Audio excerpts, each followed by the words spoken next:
여러분, 우리 학교를 샬롬하고 뒤에서부터 인사합니다. 감기도 기침이 많네요. 저도 목이 많이 잠겼습니다. 이해해 주시고 인사합니다.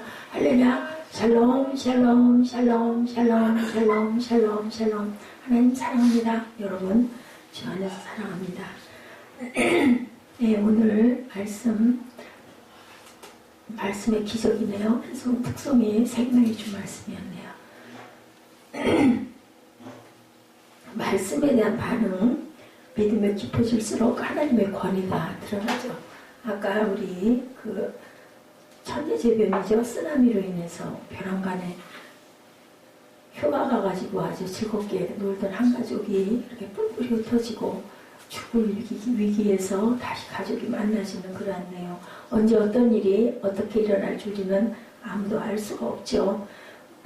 사도행전의 역사는 두 가지 기적이 교차되고 반복되면서 나타나는 게 오늘 13장 42절에서 52절까지 우리 함께 본 내용입니다. 첫 번째, 성령님의 역사로 말미암아 나타나는 기적. 예, 물리적 기적이라고 말할 수가 있죠. 태어나면서부터 한 번도 걸어보지 못한 사람이 걷기도 하고, 또 아나니아와 삽비라 같이 거짓말을 해가지고 그냥 그저 시간 간격으로 문지방을 넘어서면서 그 자리에서 엎드려져서 죽는 사건, 제일 억울한 죽음이다. 자기의 전답 팔아가지고 그 제자들 발 앞에 내놨는데 그만 일부를 살짝 감춘 것이 거짓말한 것으로 인하여 성령을 모독했다 해서 죽는 그러한 무서운, 그것도 기적이죠. 사실은 좋은 기적은 아니지만 이런 일들. 베드로가 천사의 도움으로 감옥에서 나오죠. 착고가 풀려가지고 나오는 부분을 우리가 지난 시간 같이 함께 공부했습니다. 더러운 귀신들이 막 뚝뚝 떨어져 나가고, 막 그저 개고품 물고 막 뒹굴고 그러다가 그 속에서 귀신 떨어져 나가고 그거 고친다고 하다가 또 사람을 죽이는 교회들도 있어서 그것도 좀 조심해야 될 부분이긴 합니다. 사도행전에 나타난 물리적인 기적들이 이렇게 함으로 인해서 하나님이 살아서 역사하심을, 또 우리 구역에서는 어떻게 써요? 요단강 건너는 사건, 그렇게 함으로 길갈에다가 12돌을 세우는, 그리고 네 후손들에게 전하고 알게 하라. 이런 사건들이 모두 다 기적의 사건들인데, 길갈이라는 것은 그저 굴러가다라는 뜻이 있어서 모든 우리의 그 죄가 다 이제 그 자리에서 없어졌다. 그래서 그 자리에서 할례 받는 사건이 새벽 예배에 우리 여호수아서 신명기를 거쳐서 여호수아서에서 나타나고 있습니다. 사도행전이 그 부분의 것을 신약에서 증거하고 있죠. 두 번째 기적은 그리스도의 말씀이 성령 충만한 성도들을 통해서 전해짐으로 사람들의 삶이 변화되는 것. 사람들의 삶이 변한다는 것도 기적이에요, 사실은. 왜냐하면 사람들은 관성의 법칙이라고 그러죠. 자기자리로 다시 돌아가려고 하는 그러한 그 심리적인 것들이 있어서 변한 것 같은데, 또 어느 상황 되고 보면은 전혀 변하지 않은 모습을 우리가 보기도 합니다. 존 라인 목사님은 이것을 도덕적 기적이라고 표현하기도 합니다. 내면이 변화되어서 새로운 삶을 사는 기적.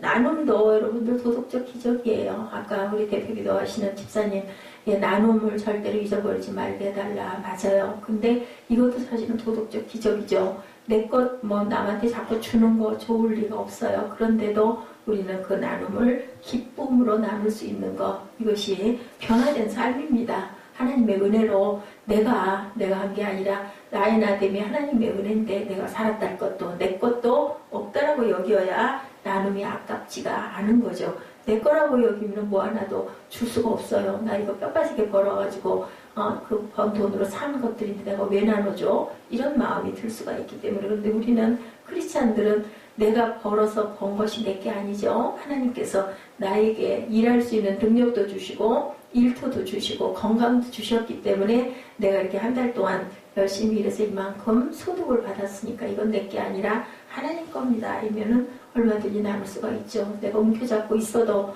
아까 같이 일순간에 그죠? 아무 생각 정말 없었는데 그런 참사를 당하리라고 누가 알았겠어요. 근데 사람의 힘으로 할 수 없는 일들이 세상에는 너무 많다라는 것.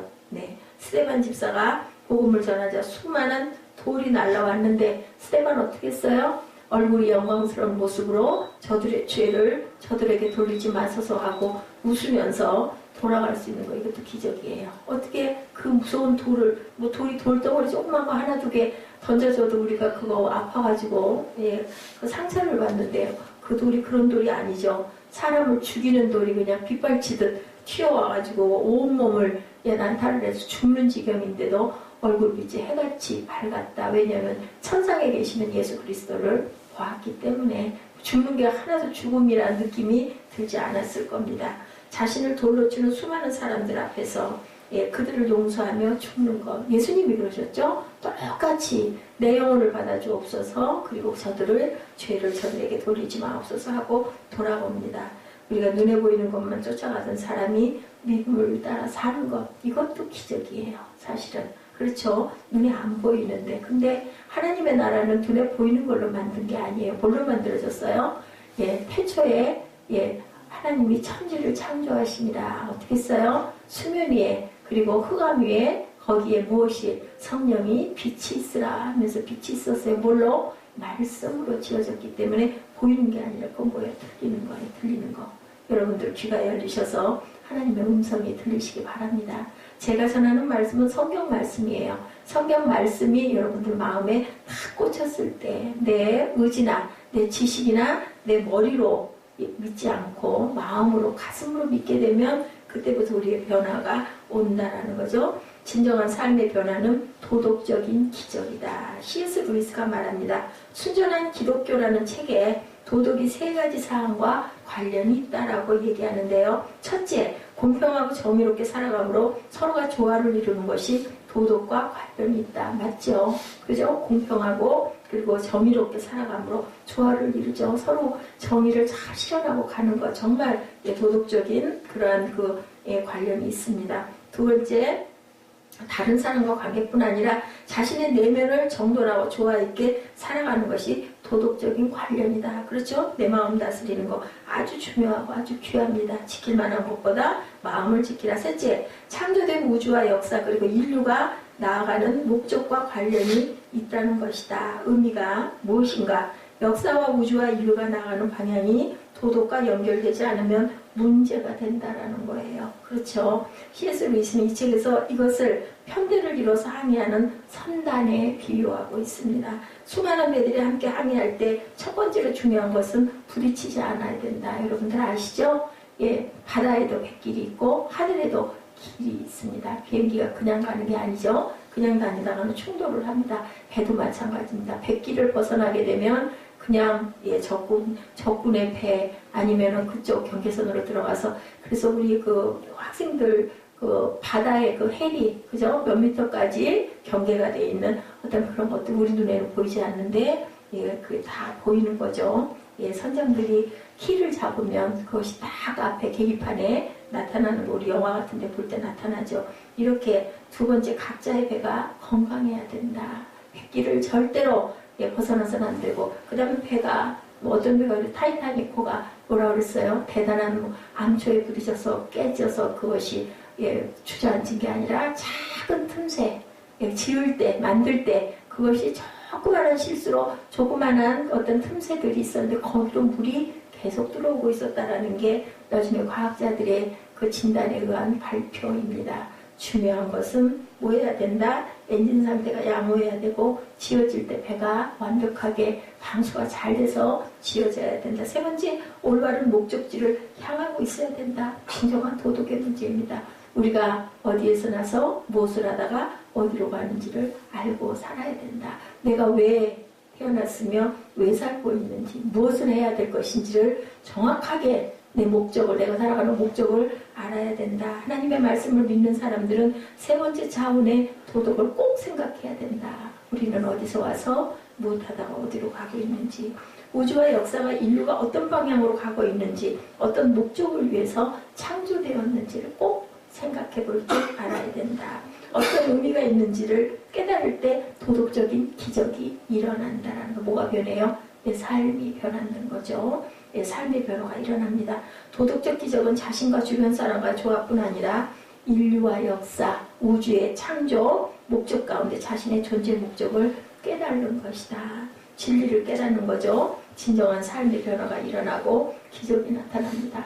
시험 문제 그 문제 나왔었는데 그 답이 어떤지 지금도 궁금한데 아무런 걱정이 안 돼요. 지식을 잘 전달해야 된다 아니거든요. 하나님의 지혜를 우리가 깨달아 알아가야 된다. 지식이 아니라 여러분들 하늘에서 주시는 건 지혜입니다. 그리고 세상에서 주는 것, 내가 공부해서 배운 것들은 지식이라는 것을 꼭 아시고 우리가 머리로 생각하면은 예수를 믿지를 못해요. 눈에 보이지가 않기 때문에. 눈에 보이지 않는 말씀을 가슴으로 받으시기를 주님의 이름으로 축복합니다. 자, 여기 본문에 나타나는 안디옥, 지난번에 어떻게 써요? 비스디아 안디옥 얘기라고 다른 지명을 쓴 것, 바나바와 사울이 파송된 수리아 안디옥이 아니다. 거기서부터 뭐라고 불려졌다고 그러죠? 크리스티아니스 해가지고 크리스찬이라는 이름이 붙었다고 그러죠? 그것은 수리아 안디옥인데 오늘은 비스디아 안디옥에서 일어난 사건입니다. 신약 성경을 보면 수리아 안디옥 교회와 비시디아 안디옥 교회 똑같은 지점도 똑같고 교회들도 이름이 같은 안디옥, 수리아 안디옥입니다. 안디옥이라는 것이 굉장히 중요하고 안디옥 교회들이 많은 것은 거기서 크리스찬이라는 이름이 불려졌기 때문에 거기에 특별한 의미를 붙이고 있습니다. 수리아 안디옥 교회가 우리가 아는 안디옥 교회예요. 비시디아 안디옥은 해발 1000m 정도 되는 산간 지역, 아주 조그마한 마을에 있는 그런 곳이고 요새와 같은 도시였다라고 나타납니다. 아우구스티스 황제의 신전이 있는 곳이고 당시 로마 제국의 중요한 도시들은 군인들이 주로 세웠다고 합니다. 그곳은 이방 문화와 우상숭배로 가득했던 도시에 누가 갔어요? 바나바와 사울이 들어가죠. 하나님의 말씀을 전하자 이제 막 뒤집어졌어요. 놀라운 역사가 일어납니다. 누가 함께 하셔서? 하나님이 함께 하셔서. 바울이 한 게 아니라 하나님이 바울을 쓰신 거죠. 왜냐하면 써야 되기 때문에, 내가 택한 그릇이기 때문에 그의 눈을 덮어버리죠. 그리고 예수를 만나는 역사를 여러분들이 압니다. 다메섹 도상이죠. 비시디아 안디옥에서는 물리적인 기적이 절대로 나타나지 않았다. 아까 말한 것 같이 눈먼 자가 눈을 뜬다든지 아니면은 스테반이 돌 맞으면서 해같이 얼굴빛이 밝아져서 웃으면서 돌아갔다든지 이런 기적들은 일어나지 않았다. 병든 자가 고쳐진다든지 이런 건 일어나지 않았다고 합니다. 귀신이 떠나가는 그런 기적도 없었다고 합니다. 바나바와 사울이 비시디아 안디옥 회당에서 말씀을 전했을 뿐이에요. 근데 오늘 본문 우리 10절이나 되는 긴 거 읽었죠? 그랬는데 뭐라 그래요? 다시 내일 다음 주에도 와서 해주시오. 다음 주에도 와서 해주시오. 이방인들이 그 말씀을 들으면서 엄청난 은혜를 받게 되고 그게 소리에 소문이 나서 결국은 그 도시 전체가 뒤집어지는 역사가 일어난 것이 오늘 본문 말씀의 그러한 그 내용입니다. 성전이 파괴된 이후에 회당을 중심으로 신앙이 유지되고 있었어요. 가는 곳곳마다 회당들이 만들어져요. 이 사람들은 하나님을 사랑하기 때문에. 그래서 어땠어요? 그 추수감사절 청교도들도 가자마자 제일 먼저 지은 게 교회였다. 그 다음에 학교를 짓고 병원을 짓고 맨 나중에 집을 지었다라고 나타나죠. 이 시대 예배와 비슷하다고 생각하시면 되는데 하나님께 찬양하고 구약성경 몇 구절을 읽고 회당장이 설교를 할 수도 있고 회당이니까 회당장, 반에는 반장이 있죠. 통에는 통장이 있는 것처럼 회당장이 설교를 할 수도 있고 그 모임에 참여한 사람들 중에 특별한 방문객이나 특별한 사람들이 혹시 말씀을 전하고 싶다라고 하시는 그런 자기가 하겠다라는 생각을 갖고 있는 사람이 원하면 즉석에서 설교를 할 수도 있었다고 합니다. 당시 회당은 바나바와 사울이 복음을 전하기 아주 좋은 무대였었다. 회당의 질서만 존중하면 발언할 수 있었기 때문에 하나님의 말씀을 전할 수 있는 기회가 주어졌다. 그래서 약속대로 말씀대로 예언대로 바나바와 바울이 전하죠. 여러분들 아시죠? 사울이 바울 된 거. 바울은 헬라식 발음 그리고 사울은 아람. 예수님 당시에 아람어의 발음이다라는 거. 이름은 똑같은 사람이에요. 근데 그 뜻이 큰 자와 작은 자가 됐어요. 사울은 큰 자, 바울은 작은 자의 의미를 갖고 있다라는 것. 왜냐하면 겸손하게 낮아졌죠. 사울이 바울 됨으로 인하여. 그래 다른 사람 같지만 똑같은 사람이고 발음이 헬라어와 아람어의 차이라는 것. 비시디아 안디옥 이전까지 기록을 보면요, 바나바와 사울이 다 표현을 했어요. 그런데 더 주도적인 역할을 바나바가 했죠. 근데 비시디아 안디옥 사역에서부터 이름 순서가 바뀝니다. 바울과 바나바. 그만큼 바울이 영향력 있게 많은 말씀을 잘 증거했다는 것을 우리가 알게 되었죠. 사울이라는 이름에서 바울이라는 이름으로 바꿔 쓴 것, 설명드린 대로 기억하시기 바랍니다. 성경은 여러분들 아셔야 돼요. 역사도 아셔야 돼요. 그리고 헬라어의 원어적인 해석도 조금은 아셔야 됩니다. 사역의 주도권이 이제 바나바에서 바울로 넘어왔지만 두 사람에게는 갈등이 전혀 없었다. 그죠? 제가 어저께 아이들 상장을 만들었어요. 스캔을 떠가지고 만드는데 제가 잘 못해서 전도사님이 오신 길에 마침 그래서 우리는 상장 많지 않잖아요. 아이들만 줄 거니까. 그래서 2장을 만들어 달라고는 제가 작년에 굉장히 그걸로 시험이 된 부분이 있었어요. 그 전해에는 2014년인가요? 2014년에는 그렇게 쓰질 않았는데 2015년에는 그 끝에 그 서명을 하는 날인날이 있습니다. 새생명 세빛교회 새생명 세빛교회 목사 이한나 목사 이렇게 썼는데 그게 마음이 영 시험이 오더라고요. 그 전에는 새생명 세빛교회 담임 목사 이한나 이렇게 썼었어요. 그래서 어저께 또 그렇게 쓰시길래 제가 그렇게 하시지 마시고 새생명 세빛교회 담임 목사 이한나 써주세요 했더니 굉장히 싫어하시더라고요. 그러면서 어떤 게 부딪혔냐면 이거 영적으로 아직까지도 이렇구나. 아니 교회가 작아요. 가족으로 구성된 조그만한 교회이긴 하지만 담임 목사 맞잖아요. 그냥 목사하고 담임 목사는 달라요. 그냥 목사는 교회에 10명도 있을 수 있고 20명도 있을 수 있어요. 근데 담임 목사님은 한 분밖에 안 계시거든요. 근데 그게 왜 그게 자꾸 시험에 드는 부분일까? 그게 굉장히 싫다고 그러시더라고요. 그 싫을 이유가 없잖아요. 그거 뭘까요, 여러분들? 영적인 부딪힘이에요. 사단이에요. 사단이 그 마음을 주는 거예요. 인정을 못 하겠는 거죠. 왜 인정이 안 될까요? 난 그게 지금도 이해가 안 가요. 그래서 아주 굉장히 한동안 좋지가 않았었어요. 아주 마음이 안 좋았었어요. 근데 마음에 담대함이 오더라고요. 그건 잘못된 거다.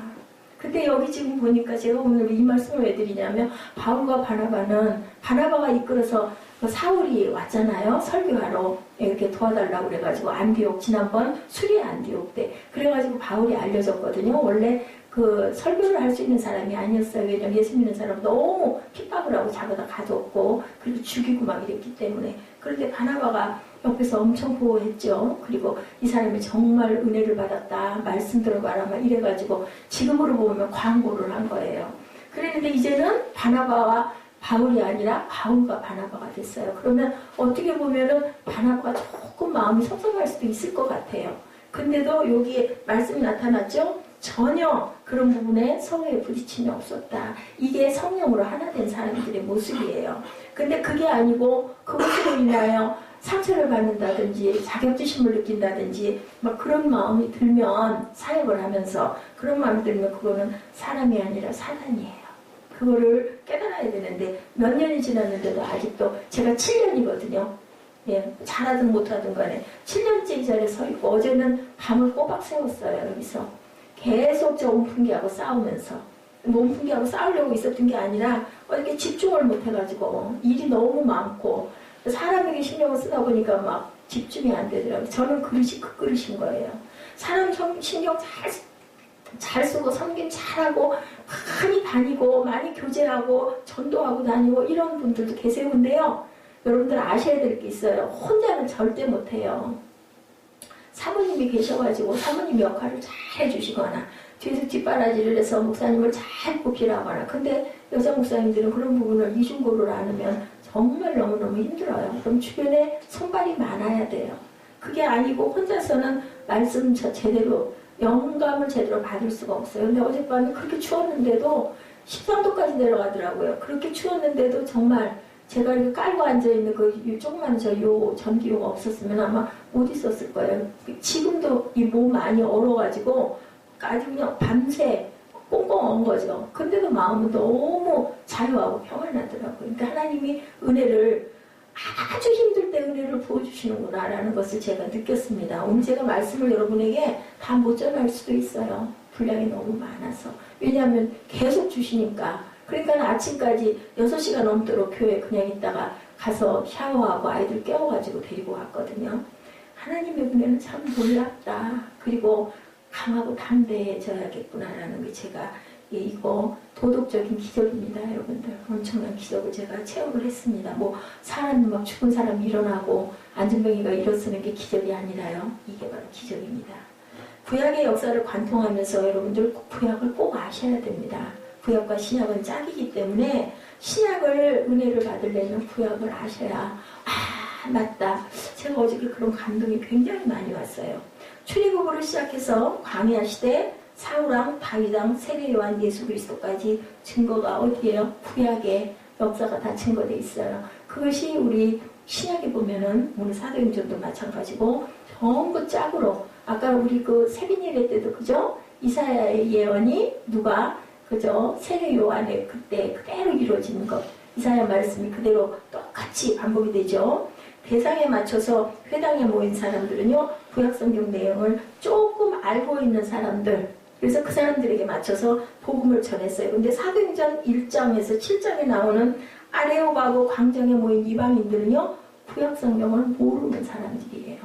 회당에 모인 사람들은 구약을 좀 알고 성경을 좀 아는 사람인데, 사도행전 1장에서 7장에 나오는 아레오바고 광장에 모인 사람들은 구약성경을 잘 모르는 사람들이었다. 바울이 그 사람들에게는 어떻게 복음을 전할까? 구약성경 이야기를 그들에게는 하지 않았다라고 그렇게 강조가 되어 있습니다. 사도행전 10장에 나오는 약속대로 약속하신 대로라는 단어, 그걸 보면은 하나님께서는 약속하신 대로 유대인에게는 어떻게 했어요? 바울이 유대인에게는 유대인과 같이, 자 헬라인에게는 헬라인과 같이, 율법 없는 자에게는 율법 없는 자 같이, 율법 있는 자에게는 율법 있는 자 같이 내가 되었다라고 바울이 고백을 해요. 그래서 그런 얘기 있죠? 거기에 수준에 맞춰줘야 된다고. 내가 너무 박식한 박사라고 해서 내 박사의 어떤 그 지식을 가지고 막 보통 사람들에게 얘기하면 하나도 못 알아들어요. 그러니까 유대인에게는 아니까, 구약을 아니까 거기에 맞춰주고, 헬라인들은 모르니까 모르는 것에 맞춰주고, 이렇게 바울은 그 사람들의 모습으로 같이 낮아져가지고, 그래서 선교사들이 저기 원주민들에게 파송이 돼서 가면은 거기 식구가 돼야 돼서 거기 법을 제일 먼저 알아야 된대요. 생활 풍습도 알아야 되고, 그런 얘기 있죠? 허깅하고 끌어안는 게 어느 나라에서는 막 그렇게 금지가 되어 있기도 하고, 그것이 아주 수치스러운 일이기도 하고, 막 이런 것처럼 그 문화를 꼭 알아야 된다. 그래서 사도행전 10장에 약속대로 약속하신 대로라는 단어가 아주 또렷하게 나와 있는데요. 하나님께서 약속하신 대로 다윗의 자손 가운데 구세주를 이스라엘에게 보내주셨는데 그 사람이 바로 예수다. 사도행전 13장 23절에 예수에 관해 성경에 기록된 모든 말씀대로 행한 뒤 이렇게 나와 있습니다. 예수를 나무에서 끌어내려 어디다 묻었어요? 무덤에다가 묻어버렸어요. 근데 하나님이 가만히 안 두시고 하나님께서 어떻게 했어요? 꺼내가지고 살리셨어요. 여기서 우리가 알아야 될 진리가 있습니다. 죽어야 산다.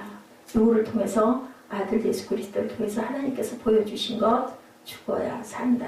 죽지 않으면, 제대로 죽지 않으면, 제가 어저께 저기 심었던 파를 꺼내가지고 저기 국에다 넣는다고 다듬었는데 속이 텅텅 비어있고 말라 배틀어져가지고 이파리만 조금 있고는 아무것도 없어요. 근데 오래된 파를 심어놓으면 그게 물을 잘 흡수하고 양분을 잘 먹으면 파가 잘 자라는데, 그렇지가 못하면 결국 골아서 그냥 죽는 거죠. 그래서 제대로 못 죽었구나 하면서 제가 그 부분을 또 깨달았어요. 죽어야 사는데 죽어도 어떻게 죽어야 돼요? 성령 안에서 잘 죽어야 된다. 그래야 잘 살고 영생이 여러분들과 저에게 주어진다라는 건 기억하시기 바랍니다. 반복되는 단어가 약속대로, 말씀대로, 예언대로 어떻게 된다? 이루어진다. 하나님께서는 1.1획도 변함이 없으세요. 약속은 약속대로, 예언했던 건 예언했던 대로, 그렇게 말씀했던 건 말씀대로 그대로 이루어진다. 바울은 예수님의 역사 속 약속에 따라 오셨고 약속대로 삶을 통해서 이루셨고 다시 오실 약속을 기다리고 있다라고 그렇게 얘기했어요. 구약을 모르는 헬라인들에게는 하나님께서 그렇게 오셨고 그렇게 하셨고 그렇게 예언했고 그렇게 이루어질 것이다라고 얘기를 했다는 거죠. 예수님은 자라나면서 진리의 눈을 떠서 스스로 메시아가 되기로 결심하고 결심대로 메시아가 되신 종교적인 사람이 아니다. 사람이 아닌 하나님이다. 예, 그렇게 해보니 너무너무 좋아서 나 예수가 될 거야. 나 하나님의 아들 될 거야. 이렇게 해서 만들어진 사람이 아니라는 것을 여러분들이 꼭 알고 믿어야 된다. 예수님은 구약의 약속을 따라서 오셨어요. 오늘 새벽 예배 때도 말씀드렸지만 구약 성경의 메시아에 대한 예언이 200여 개가 넘습니다. 간접적으로 언급한 까지 따지면 굉장히 많은데 역사를 보는 눈을 뜨게 하는 성경을 여러분들 아셔야 된다. 아는데 어떻게 알아야 되느냐? 그냥 쉽게 귀로 듣기만 해갖고 알아지는 것은 아니에요. 열심히 아시기를 바랍니다. 예, 몇십 년을 교회를 나왔어도 성경을 제대로 주일날만 가서 그냥 잠깐 예배드리고 찬양하고 그렇게 오면은 성경을 알 수 없어요. 성경은 꼭 아셔야 된다라는 것. 구약의 역사를 통해 나타나는 것은 이스라엘 민족만이 아니라 온 우주의 역사를 창조하신 하나님이 인간을 구원하기 위해서 이스라엘 민족을 먼저 택하고 그 민족을 통해서 메시아가 보내졌다. 근데 이게 유대인들의 아주 그 잘못된 부분이죠. 우리는 뭐라고요? 선민, 선택된 민족이다. 그리고 헬라인들 너희들은 아니야. 너희들은 이방이냐. 그래서 아주 헬라인들이 그것으로 인하여 굉장히 아주 마음에 상심이 컸었다고 그래요. 근데 바울이 얘기를 한 거예요. 그게 아니다. 뭐 먼저 유대인에서부터 왔지만 나중에는 어디로? 이방으로 전하려고 하나님께서 당신들을 자녀로 부르셨다. 뭘 줬어요? 소망을 줬다라는 거죠. 바울이 전한 복음은 사람들로 하여금 이렇게 해서 역사를 보는 눈을 뜨게 했다. 어떤 선택된 민족에게만 복을 주는 게 아니라 온 세계 모든 만민에게라는 것을 알게 한 것이 바울이 전한 설교였고 그러므로 인하여 그 사람들이 다음 주에도 와주세요. 다음 주에도 와주세요. 이러한 그 눈뜸을 갖게 됐다라는 것. 인류의 기원이 무엇이고 어디로 가고 어디쯤 왔고 어떻게 끝날 것인지 그것을 꼭 알아야 된다. 그것을 보여주신 게 바로 성경이다. 성경은 눈을 뜨게 해주는 책이다. 성경을 보면 역사를 보는 눈이 열린다. 왜냐하면 역사 속에 하나님이 분명히 계시기 때문에 사람들로 인하여 만들어진 역사가 절대로 아니라는 것을 여러분들이 믿으셔야 된다는 거죠. 우리나라 지금 뭐 대통령 그죠? 그 뭐 찬반 그 투표에서 과반수가 넘어가지고 이제 대통령이 모든 일을 할 수 없도록 멈춰졌죠. 대신 총리가 대신해서 다음 때 대통령 그 뽑을 때까지 뭐 한 달 얼마 동안인가 이렇게 대신 자리를 맡는다라는 얘기를 들었습니다. 무엇으로 인함이에요? 우리나라가 이렇게 된 일이 노무현 대통령 때 잠깐 그랬다고 했던가요? 12년 만이라고 그러던데. 뭐예요? 우상숭배. 저는 뭐 다른 거는 별로 알고 싶지도 않고 뭐 그냥 별로 그런 마음이 오질 않아요. 근데 딱 그냥 그 단어 하나 우상숭배였구나 라는 생각 들더라고요. 뭐 만들어 놨었어요? 금송아지 만들어 놓고 절했잖아요. 이스라엘 민족들이 광야 또 시내산에 십계명 받으러 올라간 모세가 그 사이에 밑에서는 금송아지 우상 만들어 놓고 절하고 빌었어요. 그래서 돌판 십계명을 깨뜨려 버리죠. 그런 사건. 뭐예요? 결국은 그거는 사망이에요. 사망. 근데 그래도 우리나라 선진들이 정말 교회들이 기도 많이 하고 그동안 또 순무부의 그 선열들도 굉장히 많았고 그래서 그나마 이만큼에서 이렇게 해서 드러나고 그쳐진 게 참 감사하고 한편으로는 여성 대통령이 앞으로는 당분간은 내가 살아있는 동안은 못 나오겠구나 이런 생각을 해봅니다. 성경은 미래에 대한 예언을 하고 예언이 이루어졌고 다른 예언이 주어지고 이루어진 것을 보여주는 것이 바로 성경이라는 것을 여러분들 믿어야 되고요. 구약 성경에 있는 말씀이 나랑 무슨 관계가 있냐는데 아니에요. 구약의 말씀이 오늘 저와 여러분에게 주시는 말씀이라는 것. 그래서 바이블이 그렇게 세계 베스트셀러 1위예요. 시대가 2000년 전이나 1000년 전이나 500년 전이나 그리고 50년 전이나 지금이나 똑같이 성경은 진리라는 걸 변하지 않는 게 진리거든요. 저희들 초등학교 때 중학교 때 배웠던 과학이 지금은 막 굉장히 많이 달라져 있잖아요. 그건 진리가 아니에요. 지식이었던 건데 지식이 조금씩 더 연구되다 보니까 발전되다 보니까 아니라는 게 밝혀졌다는 것을 아셔야 됩니다. 인류의 창조부터 종말에 이르기까지 하나님이 주신 역사를 읽을 때 여러분들 분별력이 생긴다는 것을 믿으시기 바랍니다. 그것이 바로 진정한 믿음이다. 믿음은요 여러분들 말씀의 바탕 위에 서 있어야 믿음이 흔들리지 않아요. 말씀의 바탕이 서 있지 않으면 흔들려요. 어느 상황이 자꾸 되다 보면 이러다가 내가 죽는 거 아니야? 이러다가 내가 어떻게 되는 거 아니야? 나 이거 뭐 사기당하는 거 아니야? 막 이런 부분의 마음들, 뭐 교회는 나가서 뭐래? 이런 마음들 자꾸 오죠. 근데 하나님은 살아계시거든요. 아까도 얘기했지만 우리 장막집은 잠깐 있는 전도서 12장이죠. 우리 장막은 잠깐 많아봐야 80년, 요즘에 100세 시대라고도 하지만 100세가 돼가지고 뭘 얼마나 움직이겠어요. 저도 움직이는 게 조금만 움직이면 힘이 들어가지고 설교 준비를 못하는 거. 몸에 육신이 있고 나면 아무것도 할 수 없어요. 힘이 들어가지고 자든지 쉬든지 그러고 나야 정신이 납니다. 그렇기 때문에 우리는 항상 건강해야 됩니다. 영육간의 건강함이 첫째라는 것을 아셔야 됩니다. 그것도 누가 주세요? 하나님이 주시죠. 바울이 일어나 손짓하며 말해요. 16절에 이스라엘 사람들도 하나님을 경외하는 이방 사람들이여 내 말을 들으시오. 이렇게 시작이 되죠. 16절 Listen to me. 네, 우리 중등부 학생들 영어 공부하니까 잘 알죠? 들으시오. 내 말 좀 들으시오. Listen to me 입니다.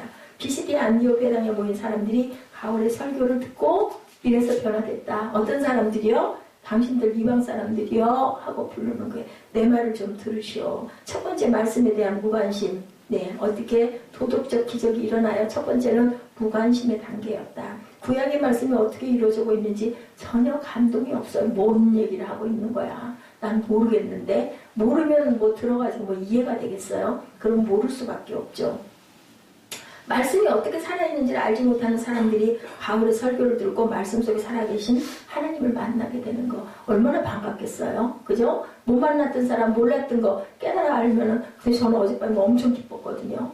이거구나. 이래서 이런 말씀을 이렇게 하셨구나. 그래서 밤을 새우는구나. 그래서 성경을 읽으면 몇방 며칠을 하면서도 계속 손에서 그걸 떼지 못하고 꿀송이 같은 꿀맛이라는 소리를 그래서 하는구나. 이걸 좀 다들 알았으면 얼마나 좋을까. 똑같은 말씀인데 내 말씀의 줄기를 따라가다 보면 막 그런 기쁨이 오는 거죠. 두 번째는 갈망이 생겨요. 그래서 갈망이 생기다 보니까 하다 보니까 6시 40분이 됐더라고요. 아이고 빨랑 가서 씻기는 해야 되겠고 애들 깨워야 되는데 그래서 끊었어요. 추위 같은 거 그런 거 속에서는 막 얼음이 오는데 온몸이 얼어가지고 뜨거운 물에 들어갔다가 나왔는데도 교회 왔는데도 막 온몸이 속에서 그렇게 한기가 그렇게 막 올라오더라고요. 감기는 말도 못하죠. 약 계속 먹고 그런데도 기쁘더라고. 이게 바로 세상에 줄 수 없는 기쁨이구나. 여러분들 그런 감동이 있으시기 바랍니다. 무서운 게 없어요. 이렇게 하다가 내가 잘못되면 어때요? 하나님 데려가시면 되죠. 바울과 바나바를 그 뒤에 따라옵니다. 이제 많은 유대 사람들과 유대교로 개종한 경건한 사람들이 바울과 바나바를 따라와요. 그들은 그 사람들과 함께 얘기를 나누고 하나님의 은혜 가운데 계속 머물러 있으라고 권합니다. 여기 좀 계세요. 여기 좀 계세요. 가지 마세요. 붙드는 거죠. 그 다음 안식일에는 이 도시의 사람들이 거의 다 주의 말씀을 듣기 위해 모였다. 42절에서 44절 말씀에 그렇게 나타나고 있죠. 우리 42절에서 44절 잠깐 같이 합독합니다. 그들이 나와서 사람들이 청하되 다음 안식일에도 이 말씀을 하라 하더라. 회당의 모임이 끝난 후에 유대인과 유대교에 입교한 경건한 사람들이 많이 바울과 바나바를 따르니 두 사도와 더불어 말하고 항상 하나님의 은혜 가운데 있으라 권하니라. 그 다음 안식일에는 온 시민이 거의 다 하나님 말씀을 듣고자 하여 모이니 유대인들이 그 무리를 보고 시기가 가득하여 바울이 말한 것을 반박하고 비방합니다. 이제 45절부터는 이제 유대인들이 막 비방하고 바울을 이제 그저 공격을 해야 되는 거죠. 반박을 하는 거죠. 뭐가 그런 게 어디 있어? 우리들에게 주신 말씀이지 그 사람들하고는 해당이 안 돼. 예를 들면 이런 말씀인 거죠. 네가 무슨 담임 목사야. 너까지 깨. 내가 너보다 훨씬 더 뛰어난데. 똑같은 얘기인 거죠. 그러니까 막 에이 소리가 나고 혈기가 올라오는 거죠. 근데 그거 아니죠. 제가 아주 부족하거든요. 굉장히 느리거든요. 그렇게 눈이 빠르지도 못해요. 10장 볼 때 나는 그냥 2-3장밖에 못 봐요. 근데 다른 것, 깊이 생각할 줄 아는 마음을 주신 것. 하나님이 보시는 눈과 사람이 주는 눈은 달라요. 세상 사람들이 볼 때는 그 사람이 훨씬 유능하고 똑똑하죠. 그러니까 니까짓 게 무슨 담임 목사야? 소리가 나오죠. 근데 하나님이 교회 세우라고 해서 세웠으니 담임 목사 맞죠. 교회 문이 닫혀도 담임 목사였던 새생명 셋교회 몇 년도에서 몇 년도까지 담임 목사 이해한다 맞아요. 근데 그게 왜 혈기가 나고 화가 나냐고요. 잘생겨야 담임 목사고 못생기면 아닌 게 아니에요. 못생겨도 그릇들이 따로 있어요. 여의도교회에서 그 얘기 한대잖아요. 구역장만도 지역장만도 못한 목사가 무슨 목사, 그게 무슨 목사냐. 근데 목사는 목사예요. 집사는 집사고, 집사가 목사보다 훨씬 충만해도 그 사람 그릇이 집사 그릇이고, 목사는 아주 부족해도 하나님께서 보시는 부분이 있으니까, 물론 내가 목사할래 해서 한 사람 말고 하나님의 영으로 받은 사람들은 그런 거죠. 그것은 우리가 인정을 해줘야 된다. 그래서 내가 은혜가 충만하고 내가 믿음이 충만하면 다른 타교의 목사님들도 목사님으로 존중할 줄 알아야 된다. 그 이상한 사이비 그런 목사들 말고 봤을 때 목사구나라고 여길 때는 항상 우리가 존중할 줄 알아야 된다.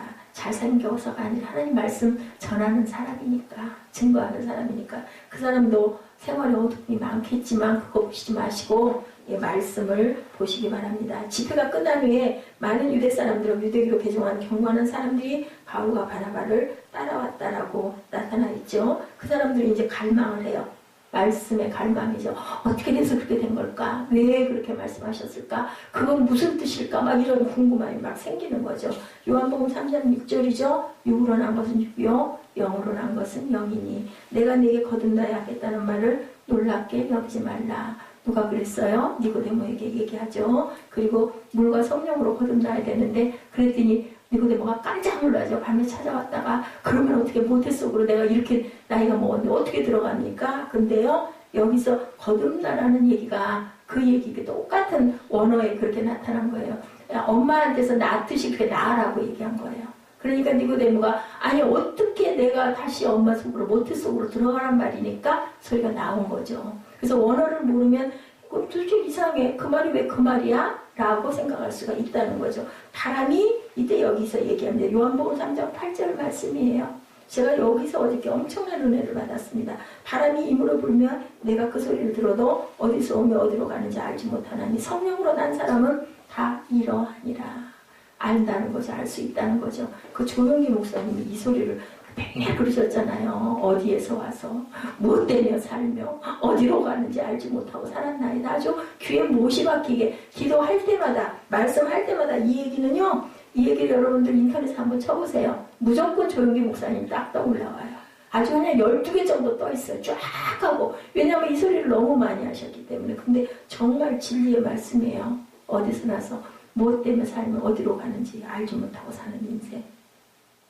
그래서 전도자 그죠? 솔로몬이 헛되고 헛되니 모든 것이 헛되도다. 제가 아까 기도할 때 묵상해줄 때 해드린 말씀 12장 말씀 나중에 한번 쭉 읽어보도록 하세요. 맨 끝절에 그렇게 나와요. 헛되고 헛되도다. 헛되고 헛되니 모든 것이 헛되도다입니다. 솔로몬 같은 사람도 그렇게 고백을 하죠. 세 번째는 갈망을 넘어 이제는 어떻게 돼요? 찬양하는 단계로 간다. 뭐하고 나면 이제 막 말씀이 막 사모되고 막 너무 알고 싶고 궁금하고 말씀만 들으면 막 너무 시간 가는 줄 모르고 뭐 더 좀 해주세요. 이러다 보면 나중에 이제 뭐예요? 막 찬양하고 싶어진다. 너무 기쁜 거죠. 더 좋아가지고 우리 노래 부를 때 뭐 기쁘니까 물론 슬퍼서 부르기도 하지만 찬양하면 막 기뻐가지고 막 그죠? 아까 그 찬양 저희 교회는요 수요 예배 금요철에 굉장히 찬양의 은혜가 넘쳐요. 말씀이 중요한 게 아니라 제가 그걸 느낍니다. 주일보다도. 영원한 생명을 얻도록 선택된 사람들은 이래서 48절에 모두 믿게 됐다라고 증거하고 있습니다. 48절 보실까요? 이방인들이 듣고 기뻐하며 하나님의 말씀을 찬송하며 영생을 주시기로 작정되면 다 믿더라.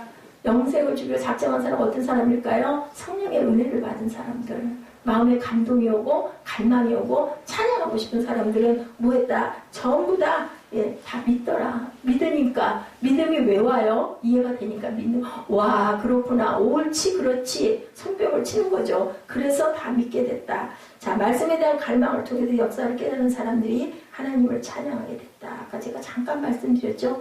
태초에 말씀이 계셨습니다. 저는 신학을 하게 된 그 초기에 왔던 말씀이 항상 이 얘기에서 창세기 1장 1절 2절 땅이 혼돈하고 흑암 중에 그래서 거기 쓰라림의 빛이 있었더라. 그 부분이 그렇게 귀에 막 쟁쟁쟁쟁 들렸어요. 매일매일 그냥 앉으라서나 어디를 가나.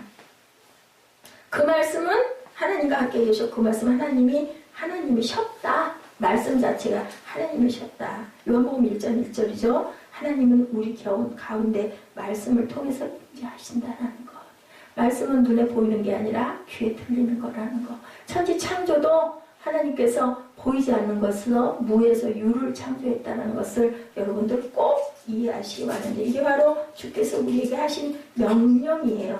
말씀이 곧 하나님이다라는 것. 그죠? 47절에 내가 너를 이방 사람들의 빛으로 삼았으니 이는 내가 땅끝까지 구원을 이루게 하려는 것이다. 하나님이 유대인들을 먼저 택한 이유는 이방 사람들 가운데 빛이 되게 하려는 것이었다라는 거예요. 누구를? 유대인들을. 근데 유대인들만의 하나님은 절대로 아니다. 그 빛으로 인하여 이방을 비추라고 내가 너희들을 먼저 택했다라는 거죠. 이방인으로서 회당에 참석한 사람들의 마음이 어땠을까? 유대인들은 우리의 하나님이야. 이스라엘의 하나님이야. 나는 선민이야. 이랬을 때. 근데 그게 아니라고 얘기하니까 막 너무 그 사람들은 기뻤다는 거죠. 소망이 일어났던 거죠. 하나님을 경외하고 유대교로 개종을 했지만 유대인은 아니었기 때문에 항상 한쪽이. 그래서 바울도 그러죠. 나 사도 된다. 바울은. 사도는 대개는 예수님 당시 예수를 만났던 제자들인데 바울은 아닌데 나는 만났다. 어디서 다메섹에서 내가 나중에 만삭되지 못한 나 같은 자에게도 예수께서 나타나셨다. 이렇게 증거하고 있죠. 하나님을 경외하고 유대교로 개종을 했지만 유대인은 아니었기 때문에 항상 절름발이식이었는데 바울의 설교를 들으면서 그만 불끈 소망과 힘이 이 이방인들에게 주어졌다. 보이지 않는 차별이 있었던 것. 이방인들이 사도 바울의 말씀을 통해서 깨달은 것은 유대인들을 먼저 택한 것은 그들만 위해서가 아니라 우리를 위해서도 이다라는 것을 알고 힘이 났다. 놀라운 사람을, 하나님의 사람을 깨달으면서 찬양하게 되었다. 그들이 뒤집어진 이유입니다. 네 번째 주의 말씀이 들어가니까 어떻게 됐어요? 두루 퍼지게 되었다라고 얘기합니다. 사람이 마음으로 믿어 의에 이르고 입으로 신하여 구원에 이른다고 그러죠? 여러분들 아시죠? 로마서 10장 10절 말씀입니다. 우리가 이렇게요, 마음으로 믿어서 의에 이르고 입으로 시인해서 구원해.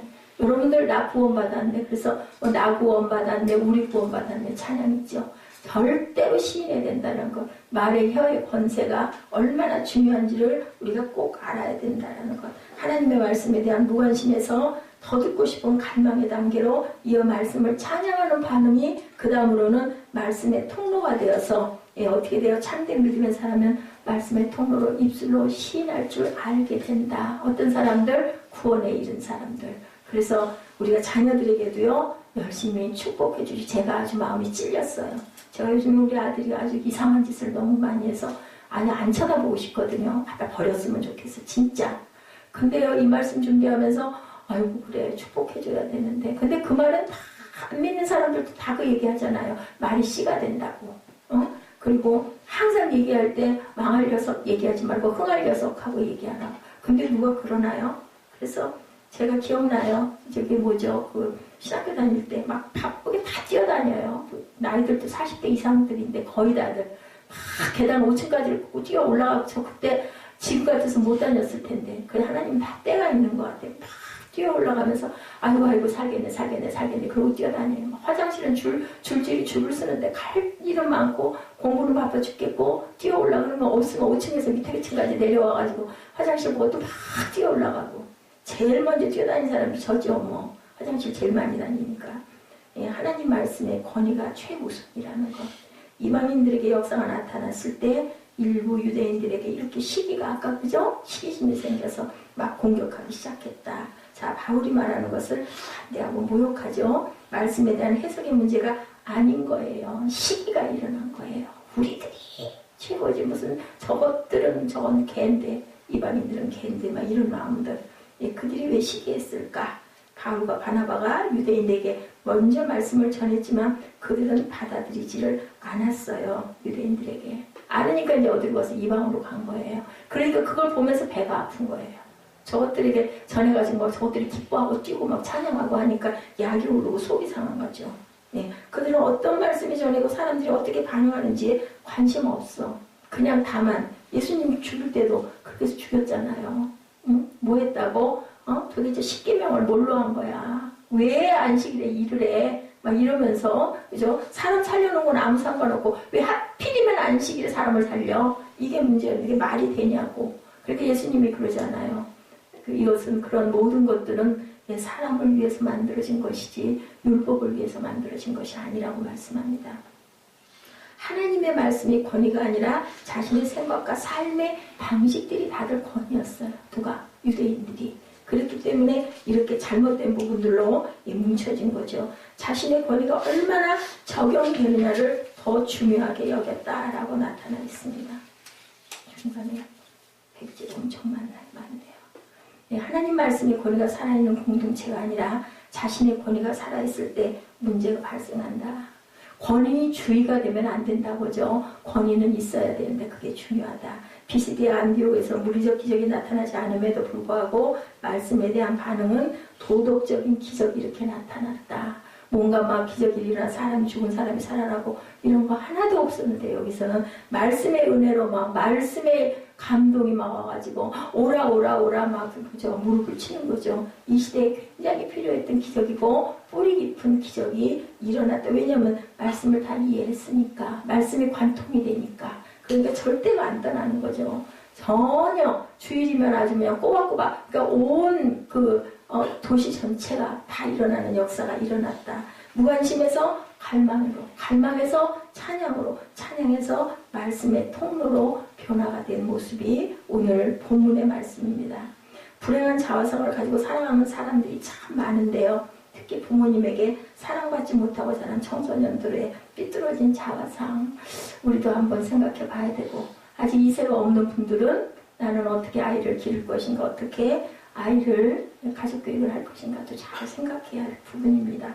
부모님의 사랑은 아이의 성장 발달과 자아상 형성에 굉장히 중요한 영향을 미친다. 그래서 그 찬양 있죠. 나는 사랑받기 위해 태어난 사람.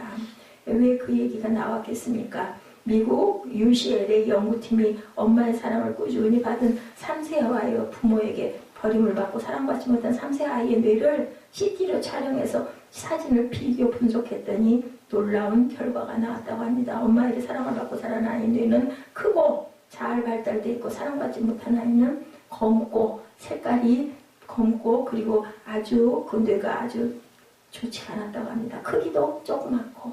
그런데요, 연구팀의 주장에 의하면 뇌가 제대로 자라지 못한 아이는 마약 중독이나 폭력 각종 범죄와 연관될 가능성이 높다. 정신적 질병이나 다른 질병에도 심하게 노출될 우려가 있다고 합니다. 그래서 그로 인해 점점 많은 사람들이 병든 자화상을 가지고 고통 속에 살아가고 있는데 옛사람과 그의 자화상, 옛사람과 그의 자화상을 벗어버려야 된다. 그래서 이전 것은 지나갔으니 보라 새 것이 되었다.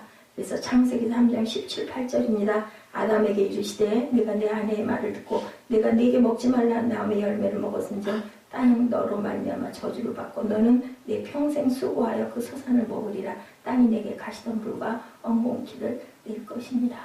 우리 하나님 말씀 안 듣고 우리 길 갈 때 바른 길로 잘 안 가면 어떻게 돼요? 이렇게 돼서 가시던 불과 엉겅퀴. 저는 이 말씀에서 내가 지금 가시는 동굴과 엉겅퀴를 내가 그것을 밟고 그것으로 몸을 찔리고 그러면서 거기서 하나님을 발견하고 살고 가고 있구나라는 생각이 들었어요. 여러분들 감동이 오는 대로 이해하시기 바랍니다.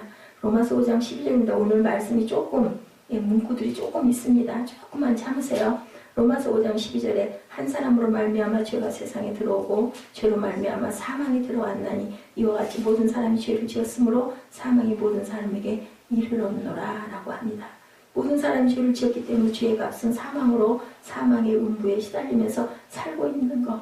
잘 살아가는 분들 있죠. 집안도 좋고 혈통도 좋고 뭐 재산이 많아갖고 번쩍번쩍이 아니라 정말 참 제가 많이 부러웠었어요. 저 어린 날도 아주 평안하게 신앙생활 잘하면서 남도 잘 도우면서 드러내지 않고 시기질투 없이 그런 가정들 왜 그럴까요? 저주받지 않고 가시와 엉겅퀴 속에서 살지 않기 때문이고 그 길을 잘 못 밟아온 사람들은 예수를 믿으면서도 공고한 환난과 핍박이 엄청나게 많게 살아간다. 어떤 목사님 그 얘기하더라고요. 1세대들이 제일 힘들다고.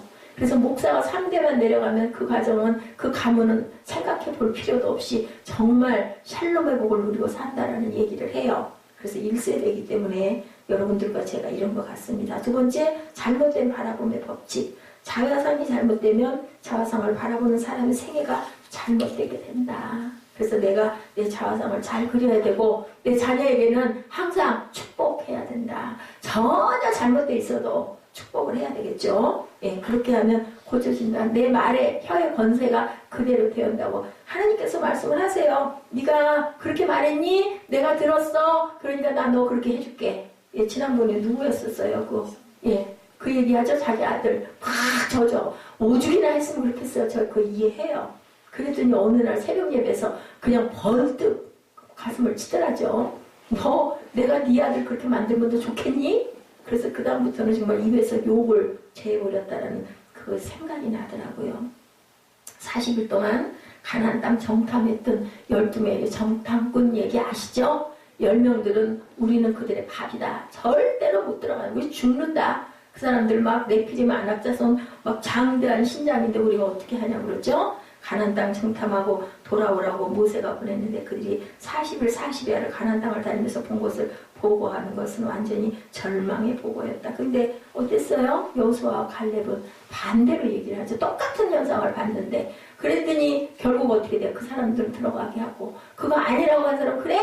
너 그 광야에서 그 사람들 죽기까지 썼던 게 40년이에요. 다 죽고 나서 여호수아와 갈렙과 그리고 그 광야에서 난 이 세대들 뭐예요? 할례받게 하죠. 광야에서 나서 할례 못 받은 자들 그렇게 해서 가나안에 들어가게 된 것 이것이 바로 구원이라는 것 신약의 구원입니다. 민수기 14장 28절에서 29절에 하나님이 말씀하시기를 너희 말이 내 귀에 들린 대로 내가 너에게 행하리니 너희 시체가 이 광야에 엎드러질 것이다. 왜 나를 불러내갖고 이 광야에서 죽게 하냐고 차라리 그냥 애국에 있을 때가 낫다고 그 소리를 하나님이 들으셨다는 거죠. 사람들만 우리 말을 듣는 게 아니라 여러분들 하나님께서도 사람들의 말을 듣는다라는 거 이건 뭐 저한테 하는 얘기예요. 이건 하나님이 저한테 제가 오늘 새벽에 막 이것 때문에 막 끊을 수가 없었어요. 맞아요. 그렇습니다. 항상 우리가 나는 못 살겠다 안 된다 나는 병들었다 난 죽을 거야 아유 빨리 죽었으면 좋겠어 이 소리 하면 그대로 된다라는 거. 왜 나 일생은 늘 이렇게 이런 일들만 이렇게 있는 거야 나 너무 억울해 막 이런 거죠. 우리 아까 우리 사무엘이 그래서 웃었죠. 예. 우리가 시한부 인생이면 뭐 하겠냐고 그랬더니 뭐래더라 자살 어쩌고 하지 나중에 먹을 거 먹고나 죽자. 자 우리 사무엘은 애기예요 아직 보니 우리 말은 이렇게 굉장한 에너지가 있다는 거 많이 여러분들 설교도 많이 들으셨잖아요. 우리 혀에 그 더러운 그 사단의 그런 것들 우리 거기에 요동돼서 안 된다. 하나님의 내 귀에 들린 대로 너에게 행하겠다고 했으니까 우리 말을 속에서 막 이런 게 올라오더라도 우리 말을 조심해야 된다. 민수기 14장 6절에서 9절에 그 땅을 정탐한 자 중 눈의 아들 여호수아와 여분의 아들 갈렙이 자기들의 옷을 찢고 이스라엘 자손의 온 회중에 말하 이르되 우리가 두루다니며 정탐한 땅은 심히 아름다운 땅이라 여호와께서 우리를 기뻐하시면 우리를 그 땅으로 인도하여 들이시고 그 땅을 우리에게 주시리라. 이는 과연 적과 꿀이 흐르는 땅이니라. 다만 야훼를 거역하지 말라. 또 그 땅 백성을 두려워하지 말라. 그들은 우리의 먹이라. 뭐가 더 앞섰어요? 믿음이 앞섰어요. 실제로는 절대로 말도 안 돼. 불가능이야. 근데 하나님이 주신다고 하셨으니까 하나님께서 하실 거야. 그 믿음이 중요한 거죠. 안 그러면 우리가 죽어. 그러니까 그들은 우리의 먹이다 라고 그렇게 해서 그들을 살려놨어요. 하나님이. 그래서 여러분들 긍정적인 말과 부정적인 말을 봤더니 부정적인 말이 5배의 위력이 있대요. 부부싸움을 했을 때도 그렇게 부정적인 말을 하면 긍정적인 말을 5배로 해야 그것이 회복이 된다라는 그러한 아주 그 연구가 나왔습니다. 우리가 항상 말할 때 긍정의 말을 하시기를 주님의 이름으로 축복합니다. 그리스도 안에서 그래서 거듭난 피조물이 된다. 내가 이제는 새것이 되었으니 보라 나는 새것이 되었다. 그래서 누가 말해요? 주는 그리스도시요 살아계신 하나님의 아들입니다. 누가? 베드로가 고백하죠. 그것은 네가 한 게 아니라 내 아버지께서 너에게 가르쳐준 거야. 내가 너를 반석 위에 세워줄게. 내가 천국 열쇠 줄게. 뭐예요? 구원을 준 거예요. 로마서 10장 9절이죠. 사람이 마음으로 믿어 의에 이루고 입으로 신하여 구원을 이루리라. 분명히 말씀합니다. 이 말씀 굉장히 귀한 말씀입니다. 로마서 4장 17, 8절에 그가 믿는 바 하나님은 죽은 자를 살리시며 없는 것을 있는 것으로 부르시는 이시니라. 조용기 목사님 얘기가 아주 재밌더라고요. 간증이 잠깐 나왔는데 이분은 이름이 너무 많대요.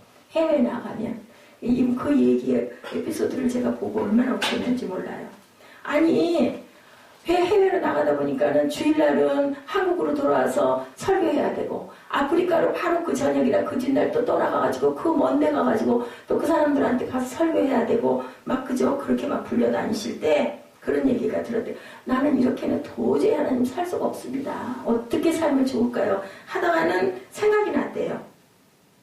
내가 다윗처럼 그렇게 좀 하나님 사랑받으면서 합한 자가 좀 되면 좀 낫지 않을까요? 하고는 이름을 데이비드 용기조 하고 이름을 붙였대요. 나 근데 이름을 하나 지어봐야 되겠다. 왜냐하면 말하는 대로 된다라고 이분도 믿기 때문에 그랬답니다. 다윗이 편안한 생활을 했다고 생각해보니까 생각을 해보니까 이것도 아니더래요. 사울한테 쫓겨다니면서 10수년 동안 죽을 똥을 쌌잖아요. 결국은 그래서 그것도 아니네. 그러면 내가 바울이 좀 낫지 않을까? 바울 이름을 좀 따봐야 되겠다. 그래서 예 그렇게 얘기를 했대요. 다니면서 데이비드, 파울, 용기조 길어졌어요. 또 조금 더.